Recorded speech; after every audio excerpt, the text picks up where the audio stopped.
আল্লাহ রাসূলের দরবারে একজন সাহাবী, তার নাম হচ্ছে হযরত সাদ সালামী।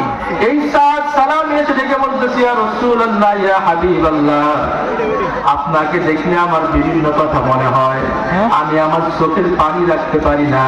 এই সাদ সালামী চোখের পানি ছেড়ে কান্না শুরু করে দিয়েছেন। আল্লাহ রাসূল ডাক দিয়ে বললেন, তোমার কান্নার কারণটা কি? সাদ সালামী ডেকে বলতেছে, ইয়া রাসূলুল্লাহ, ইয়া হাবিবাল্লাহ, আপনাকে আমি পরিপূর্ণ আদর্শের নেতা বুঝি মানতে পারি নাই। আল্লাহ রাসূল বললেন, কেন, কি হয়েছে? তুমি কি মুসলমান হও নাই? সাদ সালামী ডেকে বলতেছে, ইয়া রাসূলুল্লাহ, ইয়া হাবিবাল্লাহ, আজ থেকে 8 মাস আগে আমি আপনার নুরানি হাতে হাত থেকে কালিমা পড়ে মুসলমান হয়েছি। আল্লাহ রাসূল বললেন, তাহলে কান্নার কারণটা কি, ভয়ের কারণটা কি? যেই মানুষটা স্বচ্ছ হৃদয় নিয়ে আমার হাতে হাত থেকে কালিমা পড়ে মুসলমান হয়ে যাবে, তার স্থান তো জান্নাতে, তোমার কান্নার কারণটা কি? সাদ সালামী ডেকে বলতেছি, ইয়া রাসূলুল্লাহ, ইয়া হাবিবাল্লাহ, আপনার সব সুন্নাত আমি পালন করি, আপনার আদর্শকে ফলো করি, একটা সুন্নাত আমি মানতে পারি না ইয়া রাসূলুল্লাহ। এই জন্য আমার মনে বড় ভয়, আমি বুঝি আপনার সাথে জান্নাতে যেতে পারবো না। আল্লাহ রাসূল ডেকে বললেন, সেই সুন্নাতটা কি বলো তো দেখি। সাদ সালামী ডেকে বলতেছি, ইয়া রাসূলুল্লাহ, ইয়া হাবিবাল্লাহ, এই যে কয়েকদিন আগে আপনি তো বলেছেন, আন-নিকাহু মিন সুন্নতি ফামান রাগিবা আন সুন্নতি ফালাইসা মিন্নি, বিয়ে করা হচ্ছে আপনার সুন্নাত, আর বিনা কারণে যে ব্যক্তি সুন্নাত থেকে মুখটা ফিরিয়ে নিবে সে কখনো জান্নাতে যেতে পারবে না। ইয়া রাসূলুল্লাহ, ইয়া হাবিবাল্লাহ, এই হাদিসটা শোনার পর থেকে এই মদিনাতুল মুনাওয়ারার এমন কোন ঘর নাই যেই ঘরের ভিতরে যুবতী মেয়ে পাওয়া যাবে, সেই ঘরে আমি যাই নাই। একটু মনটা নরম করে দেন আমার মুরব্বী বাবাজিরা, যুবক ভাইরা, বুঝো আল্লাহ রাসূলের আদর্শ কি। মদিনাতুল মুনাওয়ারার এমন কোন ঘর নাই যেই ঘরে আমি যাই নাই আর বিয়ের প্রস্তাব দেই নাই, কিন্তু আমার বিয়ের প্রস্তাবে কেউ রাজি না। আল্লাহ রাসূল ডেকে বললেন, এর কারণটা কি? তুমি তো অনেক আমল করো, তুমি আমাকে ফলো করো, কেন তোমাকে মেয়ে দেয় না? সাদ সালামী চোখের পানির মাত্রা আরো বাড়িয়ে দিয়ে বলতেছি, ইয়া রাসূলুল্লাহ, ইয়া হাবিবাল্লাহ, এই মদিনাতুল মুনাওয়ারায় আমার চাইতে কালো কোনো সাহাবী নাই। আমি তো এমনি কালোর কালো, এর মধ্যে আমার মুখের মধ্যে বসন্তের দাগ, আমার ঠোঁটটা একটু বড়। আমি যখন মদিনাতে বের হই, কোন সন্তানেরা সামনে আসতে সাহস পায় না।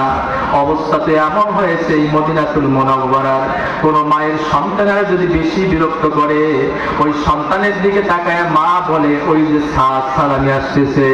এই কথা বলার সঙ্গে সঙ্গে ভয়ে সেই সন্তানেরা মায়ের কোলে দৌড়ে যায়। ইয়া রাসূলুল্লাহ, ইয়া হাবিবাল্লাহ, আমার মতে কুৎসিত একজন মানুষকে কে মেয়ে দিবে? এই কথা যখন কান্না করে করে বলতেছেন, আল্লাহর রাসূলের অন্তরের ভিতরে কথাগুলো শেলের মতো বিঁধতেছিলেন। আল্লাহ রাসূল দেখলেন আমার একটা সুন্নাত পালন করার জন্য চেষ্টা করতেছে, যে চেষ্টা করতে পারে তার চেষ্টার ভিতরে সহযোগিতা করা আমার দায়িত্ব। আল্লাহ রাসূল ডেকে বললেন, সাদ সালামী, তোমার চিন্তার কোনো কারণ নাই, তুমি যেহেতু নিজের খায়ের সাথে বিয়ে করতে চাও নাই, আমার সুন্নতকে পালন করতে বিয়ে করতে চেয়েছো, যাও যাও, তোমার বিয়ের দায়িত্ব স্বয়ং আমি রাসূলুল্লাহ আমি নিয়ে নিলাম। আল্লাহ রাসূল নিজে দায়িত্ব গ্রহণ করলেন আর ডেকে বললেন, এই মদিনাতুল মুনাওয়ারার সবচেয়ে বড় ধনী, যার নাম হচ্ছে আমর ইবনে ওয়াহ্হাব আল কারজি, তাকে চেনো? কোন সাইয়্যিদ সাকিব, সে সাকিব গোত্রের নেতা, তার সম্পদের অভাব নাই। আল্লাহ রাসূল বললেন, তুমি এখন তার কাছে যাবা, যাওয়ার পরে তার ঘরের ভিতরে ফাকরাইল বাবা কুরআন রাকিক, তার ঘরের দরজায় ছোট্ট ছোট্ট আওয়াজ করবা। যখন ঘর থেকে বের হয়ে আসবে সালাম দিয়ে দিবা, আসসালামু আলাইকুম ওয়া রাহমাতুল্লাহ। আল্লাহ রাসূল বললেন, সালাম দেওয়ার পর কোনো কথা নাই, যখন জিজ্ঞেস করবে কি জন্য এসেছো, তুমি বলবা, যাওয়াজানি রাসূলুল্লাহ সাল্লাল্লাহু আলাইহি ওয়াসাল্লাম ফাতাতাকুম, জোরে কোন সুবহানাল্লাহ। আরেকটু জোরে সুবহানাল্লাহ বলবেন না? আল্লাহ রাসূল শিখিয়ে দিলেন, সেই সাহাবী বের হওয়ার পর বলবা, যাওয়াজানি রাসূলুল্লাহ সাল্লাল্লাহু আলাইহি ওয়াসাল্লাম, তোমার ঘরের ভিতরে যে অপরূপা সুন্দর তোমার একমাত্র মেয়েটা আছে, এই মেয়ের সাথে আল্লাহ রাসূল আমার বিয়ে দিয়ে দিয়েছে। আল্লাহ রাসূল যা যা শিখিয়ে দিলেন এই সাদ সালামি এই কাজগুলোই করলেন, দরজায় নক করলেন, ভিতর থেকে বের হলেন, সালাম দিলেন। যখন সালাম দেওয়ার পর জিজ্ঞেস করলো, সাদ সালামি তুমি কেন এসেছো? সাদ সালামি দেখে বলতেছে, ও আল্লাহর রাসূলের সাহাবী, আমি এমনি আসি নাই, আমাকে আল্লাহর রাসূল পাঠিয়ে দিয়েছে। আল্লাহর রাসূল তোমার যে একমাত্র মেয়ে আছেন, এই মেয়ের সাথে আমার বিয়ে দিয়ে দিয়েছে।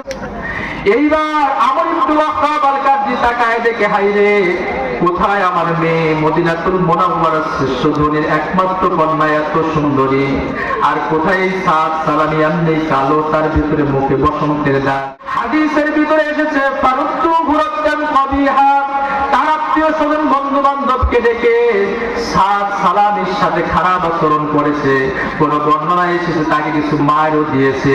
এই মার খাওয়ার পরে সাদ সালামি কান্না করতে করতে আল্লাহর রাসূলের কাছে চলে গেছে।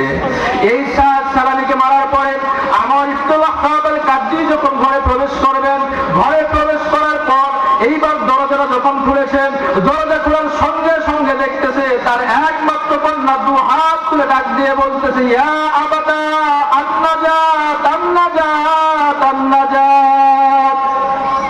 ও আমার বাবা, আল্লাহর রাসূল যাকে আমাকে আমার স্বামী হিসেবে নির্ধারণ করেছে, এই স্বামীর চেহারা যেমনই হোক, কথা বলার ধরন যেমনই হোক, আপনি রাজি হতে না পারেন, কিন্তু আমার জীবন যৌবন আমি আল্লাহর রাসূলের সেই কালো সাহাবীর পায়ের নিচে আমি পদার্পণ করে দিলাম। সুতরাং আল্লাহর রাসূল যাকে আমার স্বামী হিসেবে নির্ধারণ করেছেন, এই স্বামীকে আপনি ফিরিয়ে দিয়েছেন। ইয়া আবাতা আন্নাজাত আন্নাজাত। আমার মনে হয় আল্লাহর রাসূলের কাছে কোন আয়াত নাযিল হয়েছে আপনার বিরুদ্ধে, আপনার বুঝি নাজাতটা হারাম হয়ে জাহান্নামটা ওয়াজিব হয়ে গেছে। সন্তানের মুখে এই কথা শোনার পরে বাবা ঠিক থাকতে পারে না, জলদি করে চলে আসছেন আল্লাহর রাসূলের দরবারে। আল্লাহর রাসূলের দরবারে এসে দেখতেছে সাদ সালামি আল্লাহর রাসূলের পিছনে কান্না করতেছে। এই কান্না করার জন্য যখন তার অবস্থায় দেখতেছে চতুর্পাশে গুনগুন শব্দ হচ্ছে, সাদ সালামির অবস্থা দেখে আমর ইবনে ওয়াক্কাব আল-কারজি সহ্য করতে পারলেন না, ডাক দিয়ে বলতেছে, ইয়া রাসূলুল্লাহ, ইয়া হাবিবাল্লাহ, আমার ভুল হয়েছে, আমাকে মাফ করে দেন।